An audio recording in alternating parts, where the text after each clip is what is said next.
بسم اللہ الرحمن الرحیم۔ السلام علیکم۔ حضور صلی اللہ علیہ وسلم ہر بیوی کے پاس ایک دن رہتے، باقی ازواج مطہرات البتہ باری والی زوجہ کے پاس اکٹھی ہو جاتی ہیں۔ ایک دفعہ حضرت عائشہ رضی اللہ تعالی عنہ کی باری تھی، جب حضرت زینب ابن ماجہ کی روایت کے مطابق بلا اجازت ان کے حجرے میں داخل ہوئیں۔ آپ کو معلوم نہ تھا کہ حضرت زینب موجود ہیں۔ اندھیرے میں آپ نے ان کی طرف ہاتھ بڑھایا تھا کہ حضرت عائشہ رضی اللہ تعالیٰ عنہ بولیں، یہ زینب ہیں۔ آپ نے ہاتھ کھینچ لیا، اس پر ان دونوں میں تکرار ہونے لگی اور ان کی آوازیں بلند ہو گئیں۔ ادھر نماز کھڑی ہونے لگی تو حضرت ابوبکر صدیق رضی اللہ تعالیٰ عنہ نے آپ کو بلا لیا۔ حضرت عائشہ بولیں، ابھی نماز ادا کرنے کے بعد میرے والد مجھے خوب ڈانٹیں گے۔ ایسا ہی ہوا، حضرت ابوبکر نے انہیں سختی سے ڈانٹا، تم حضرت محمد صلی اللہ علیہ وسلم کے سامنے اس طرح بولتی ہو۔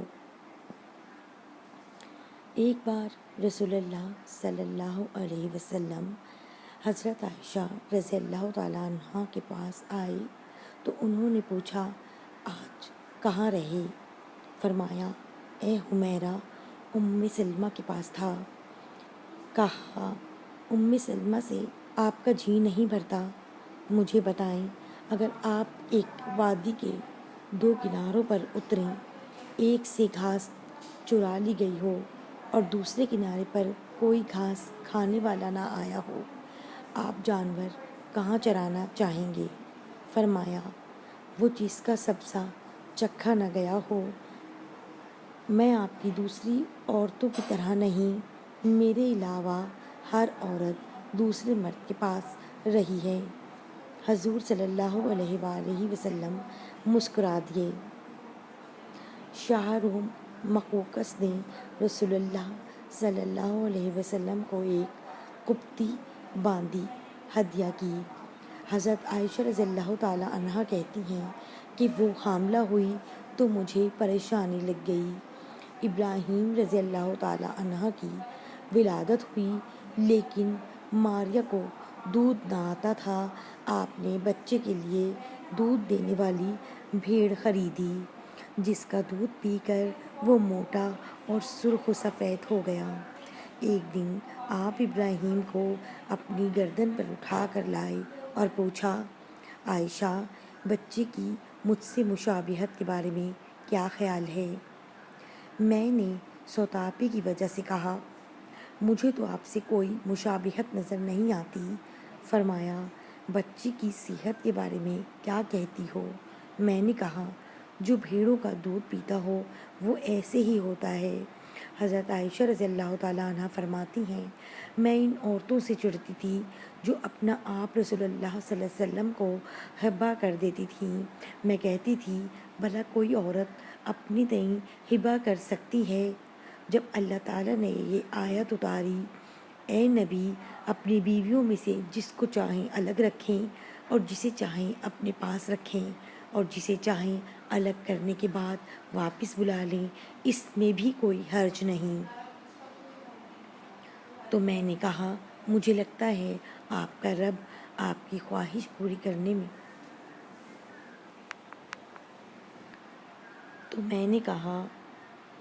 مجھے لگتا ہے آپ کا رب آپ کی خواہش پوری کرنے میں جلدی کرتا ہے۔ ابن حجر کہتے ہیں، کئی صحابیات نے اپنی جان رسول اللہ صلی اللہ علیہ وسلم کو بخشی، مگر آپ کسی ایک کو نکاح میں نہ لائے، کیونکہ یہ آپ کی منشا پر موقوف تھا، بشرط یہ کہ نبی صلی اللہ علیہ وسلم اس کو اپنے نکاح میں لانا چاہیں۔ ابن حجر نے میمونہ رضی اللہ تعالیٰ عنہ کے واہبہ ہونے کا بھی رد کیا ہے۔ ام المومنین حضرت سودا بنت زمعہ نے اپنی باری کا دن حضرت عائشہ رضی اللہ تعالیٰ عنہ کو دے دیا تھا، چنانچہ حضرت محمد صلی اللہ علیہ وسلم حضرت عائشہ رضی اللہ تعالیٰ عنہ کے ہاں 2 دن قیام فرماتے۔ حضرت عائشہ رضی اللہ تعالیٰ عنہ فرماتی ہیں، سودا بنت زمعہ کے علاوہ کوئی عورت ایسی نہیں کہ میرا اس جیسے طور طریقے اختیار کرنے کو دل چاہے، مگر ان میں بھی تندی تھی۔ ایک بار حضرت صفیہ بنت حیی اور حضرت عائشہ رضی اللہ تعالیٰ عنہ میں جھگڑا ہوا۔ دونوں نے ایک دوسرے کے باپ کو برا بھلا کہا۔ رسول اللہ صلی اللہ علیہ وسلم نے سنا تو فرمایا، صفیہ تم ابو بکر کو گالی دے رہی ہو۔ حضرت عمر رضی اللہ تعالیٰ عنہ فرماتے ہیں، نبی صلی اللہ علیہ وسلم کی ازواج آپس کے رشک و رقابت کی وجہ سے آپ سے روٹھ گئیں تو میں نے ان سے کہا، نبی صلی اللہ علیہ وسلم تمہیں طلاق دیں تو بڑی امید ہے کہ ان کا رب انہیں بدلے میں تم سے بہتر بیویاں دے دے، تو اسی مضمون کی آیت نازل ہو گئی۔ ایک سفر میں نبی صلی اللہ علیہ وسلم کے ساتھ جانے کے لیے حضرت عائشہ رضی اللہ تعالیٰ عنہ اور حضرت حفصہ رضی اللہ تعالیٰ عنہ کے نام قرآن نکلا۔ رات کے سفر میں گفتگو کرنے کے لیے آپ حضرت عائشہ رضی اللہ تعالیٰ عنہ کو اپنے ساتھ رکھتے تھے۔ حضرت حفصہ رضی اللہ تعالیٰ عنہ کو اس پر رشک آیا۔ انہوں نے حضرت عائشہ سے کہا، تم میرے اونٹ پر سوار ہو جاؤ اور میں تمہارا اونٹ پکڑ لیتی ہوں، دیکھتی جاؤ کیا بنتا ہے۔ رسول اللہ صلی اللہ علیہ وسلم حضرت عائشہ رضی اللہ تعالیٰ عنہ کے اونٹ کے پاس گئے اور حضرت حفصہ رضی اللہ تعالیٰ عنہ کو سلام کیا۔ رات بھر کے سفر کے بعد پڑاؤ کا وقت آیا تو حضرت عائشہ رضی اللہ تعالیٰ عنہ آپ سے دور رہ گئیں۔ وہ نبی صلی اللہ علیہ وسلم سے شکوہ تو نہ کر سکتی تھیں، اس لیے زمین پر اترتے ہی اپنے پاؤں اسخر گھاس میں ڈال دیے جس میں سانپ بچھوؤں کا بسیرا ہوتا ہے، اور رنج کے باعث دعا کرنے لگیں، اے رب ڈسنے کے لیے مجھ پر کوئی سانپ بچھو ہی مسلط کر دے۔ نبی صلی اللہ علیہ وسلم اپنی ایک زوجہ حضرت عائشہ رضی اللہ تعالیٰ عنہ کے پاس تھے۔ اتنے میں ایک دوسری بیوی حضرت زینب رضی اللہ تعالیٰ عنہ نے کھانے پر رکابی بھیجی۔ حضرت عائشہ نے، جن کے ہاں نبی صلی اللہ علیہ وسلم تھے، لانے والے خادم کے ہاتھ پر ایک ضرب لگائی تو رکابی گر کر ٹوٹ گئی۔ آپ نے رکابی کے ٹکڑے اور گرا ہوا کھانا اکٹھا کیا اور فرمایا، تمہاری اماں ام المومنین رشک آ گیا تھا۔ خادم کو روک کر اپنے گھر سے نئی رکابی دے کر رخصت کیا۔ حضرت عائشہ صدیقہ رضی اللہ تعالیٰ عنہ فرماتی ہیں کہ ایک رات سوتے وقت میرا جسم آپ صلی اللہ علیہ وآلہ وسلم کے جسم اطہر سے مل گیا۔ آپ صلی اللہ علیہ وسلم نے فرمایا، عائشہ کیا تم مجھے اس رات اپنے رب کی عبادت کی اجازت دیتی ہو؟